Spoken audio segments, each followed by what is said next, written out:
John Ulzheimer is known as one of our nation's most recognized credit experts.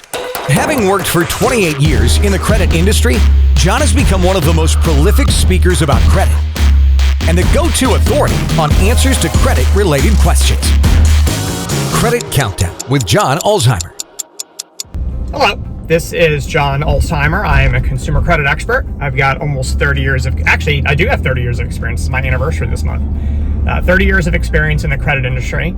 I spent time at FICO, which is the company behind the FICO credit scoring system, and Equifax, which is one of the three generally recognized credit reporting agencies in the United States. And so today we're going to talk about minimum credit scoring criteria. And you're probably wondering, what in the world is that? So the credit reporting agencies all store about 220 million credit files in their, files on consumers in their system. That's a lot of people. Not all 220 million consumers who have credit file information are able to be scored using FICO and VantageScore's credit scoring systems.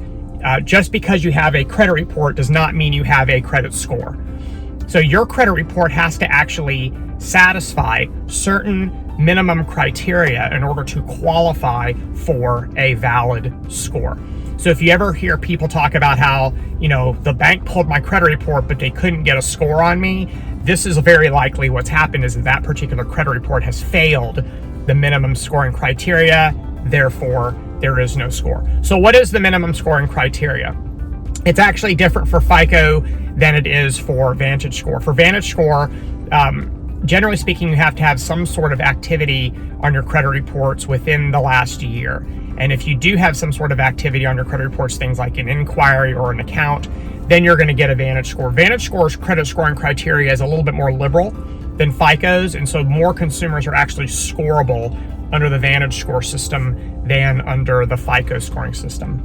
FICO's minimum scoring criteria is actually pretty, complex. And so let's walk through it. So number one, you have to have at least one undisputed account on your credit report that is older than 6 months. So there's a date opened field on your credit report for all of your accounts, and you have to have at least one account where that date opened field is older than 6 months. Number two is you have to have at least one account that has been updated within the past 6 months. And that account also has to be undisputed. Number three is you can't have any sort of deceased indicator on your credit report. And so if you pass away, what is commonly done is your lenders, if you have any active accounts at the time, they will actually report to the credit bureaus that the account is associated with someone who has been deceased. So there's actually a code that would go on your credit report, and if that code is there, then your file will not be scorable. And that's really a fraud prevention matter. Obviously, someone who's passed away should not be out there applying for credit. Accordingly, the scoring systems will not score people who have deceased indicators on their credit reports.